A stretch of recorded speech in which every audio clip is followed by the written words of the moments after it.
Hello friends, welcome to Root Care Raju channel. Friends, today we are going to learn about Standard 4 Subject English Unit 1, page number 7, and our today's topic is one at a time.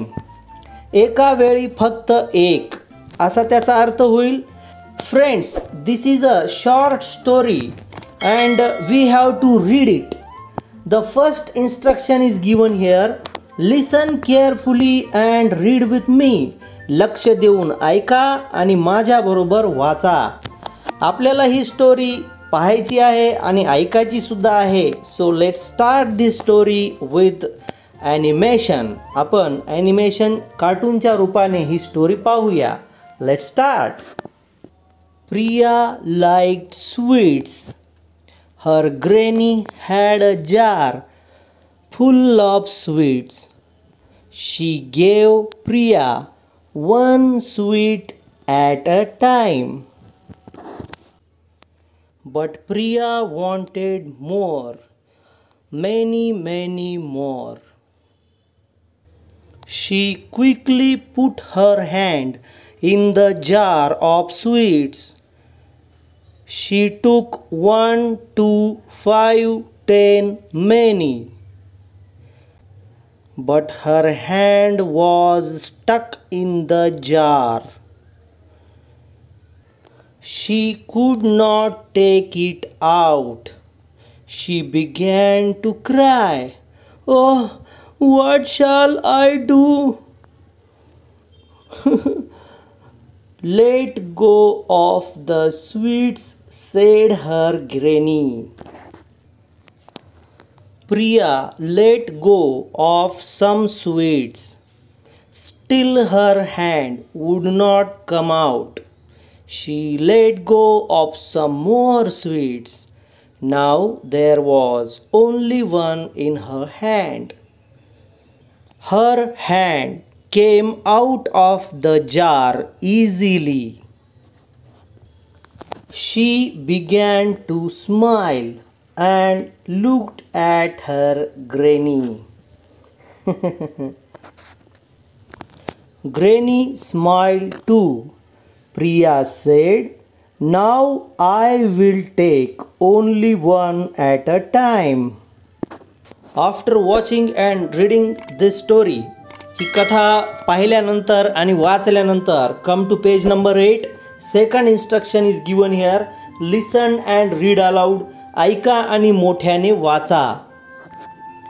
Friends, there are 3 sentences for us and we have to read it. आपल्याला ते वाक्य वाचायचे आहेत. First sentence is here. Oh, what shall I do? Second sentence, what shall I take? And third one, what shall I say? तिन्हीचेही अर्थ पहा.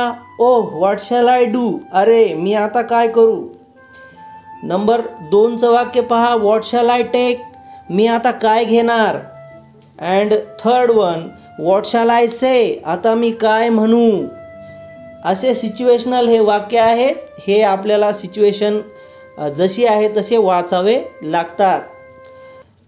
बाजूला आपल्याला सूचना दिलेली आहे. प्रत्येक वाक्य वेगवेगळ्या हावभाव करून सादर करण्याची संधी मुलांना द्यावी. इतर छोटी सोपी वाक्य वापरू नये असा सराव घ्यावा. सादरीकरण अर्थपूर्ण वाटेल अशीच वाक्य निवडावी. पहा आपल्याला ओ व्हॉट शॅल आय डू हे खाली 4 सिच्युएशनमध्ये दिलेलं वाक्य आहे. आपण अगोदर सूचना पाहू. पहा सूचना आहे. Present each sentence to show all these emotions. इथं दाखवलेल्या भावना म्हणजे ह्या खाली दाखवलेल्या भावना. हॅपी म्हणजे आनंदी, ॲंग्री म्हणजे रागात, सॅड म्हणजे दुःखी, अफ्रेड म्हणजे भीतीमध्ये असलेले किंवा घाबरलेल्या अवस्थेत. तर ह्या 4ही इमोशनमध्ये प्रत्येक वाक्य आपल्याला सादर करायचं आहे. चला ॲनिमेशनच्या रूपात पाहूया. Oh, what shall I do? Oh, what shall I do? Oh, what shall I do? Oh, what shall I do? I'm afraid. आत्ताच तुम्ही 4ही मूडमध्ये 4ही इमोशनमध्ये प्रत्येक वाक्य म्हणून पाहिलं. तुम्ही देखील स्वतः असं म्हणण्याचा प्रयत्न करा. Friends, instruction number 3, read aloud and remember. मोठ्याने वाचा आणि आठवणीत ठेवा. Copy the sentences in your notebook. तुमच्या वहीमध्ये वाक्य पाहून लिहा. आपल्याला खाली 4 वाक्य दिलेले आहेत. आपण ते वाक्य वाचन करूया. First sentence is here. I will eat all vegetables. मी सर्व भाज्या खाणार. After that, I will not waste water. मी पाण्याचा अपव्यय करणार नाही किंवा पाणी वाया घालवणार नाही. Number 3, I will help my friends. मी माझ्या मित्रांना मदत करणार. And number 4, I will take care of my things. मी माझ्या वस्तूंची काळजी घेणार. टू टेक केअर ऑफ म्हणजे ची काळजी घेणे, थिंग्स म्हणजे वस्तू. 4 वाक्यांचे अर्थ आपण समजून घेतले, वाक्य वाचन केले. आता हे वाक्य आपल्या वहीमध्ये देखील आपल्याला लिहायचे आहेत. Friends, we have to write these sentences in our 4 line notebook. आपल्या 4 रेगी वहीमध्ये आपण अशा प्रकारे हे वाक्य लिहून घेऊ शकतो वळणदार अक्षरामध्ये. Instruction number 4, look at the pictures, read the words and write one or many. चित्रांकडे पहा, शब्द वाचा आणि वन ऑर मेनी लिहा. वन म्हणजे एक, मेनी म्हणजे अनेक. मराठीत जसं एक वचन अनेक वचन आपण करतो. एक वस्तू असेल तर वन लिहितो, जास्त वस्तू असतील एकापेक्षा जास्त तर मेनी लिहितो. तोच खेळ या ठिकाणी आहे. आपण पाहूया. Friends, look at the first picture. These are cats. In the first picture at left side there is one cat. डाव्या बाजूला एकच मांजर दाखवलेली आहे, म्हणून तिथं आपण भरणार one cat. And at the right side of the picture there are cats. मांजरी आहेत, म्हणून तिथं आपण भरणार मेनी कॅट्स. पहा, आपण ते भरलेलं आहे.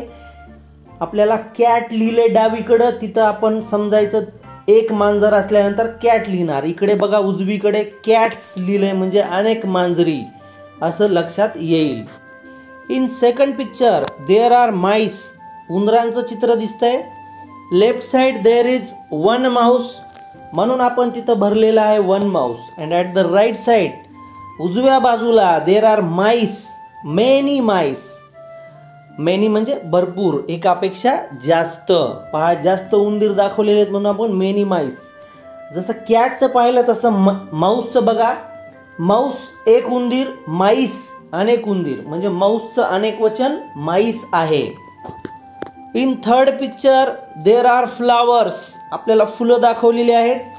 At left side there is one flower, म्हणून आपण तिथं भरलं वन फ्लावर. फ्लावर म्हणजे फूल. And at the right side there are flowers. उजवीकडे फुले आहेत. फ्लावर्स म्हणजे अनेक वचन, फुले. पहा, मेनी फ्लावर्स म्हणजे एकापेक्षा जास्त, भरपूर फुले. And look at this last picture. These are leaves. Leaves म्हणजे पाने. At the left side there is one leaf. Leaf म्हणजे झाडाचे हिरवे पान. बघा, आपण वन लीफ भरलेलं आहे. And at the right side there are leaves. लीफचं अनेक वचन लिव्ज आहे, म्हणून आपण भरले मेनी लिव्ज. या पानावरचा खेळ अत्यंत सोपा होता. ज्या ठिकाणी एकच चित्र दिसेल तिथं वन भरायचं आहे आणि उजवीकडे जिथं अनेक चित्र दिसतात तिथं आपल्याला मेनी भरायचं आहे. अशा प्रकारे आपण एकवचन अनेक वचनचा जो भाग आहे तो या खेळातून शिकत आहोत. ते तुमच्या लक्षात आलं असेल. मित्रांनो, आपण पेज नंबर 7 आणि 8 या दोन्ही पानावरील सर्व ॲक्टिव्हिटीज पूर्ण केल्या. तुम्हाला हा व्हिडिओ आवडलेला असेल तर या व्हिडिओला लाईक आणि सबस्क्राईब जरूर करा. रूट केअर राजू चॅनलवरील सर्व अभ्यासपूर्ण व्हिडिओ पहा. चला पुन्हा एकदा भेटूया नवीन शैक्षणिक व्हिडिओसह. तोपर्यंत सी यू, गुड बाय.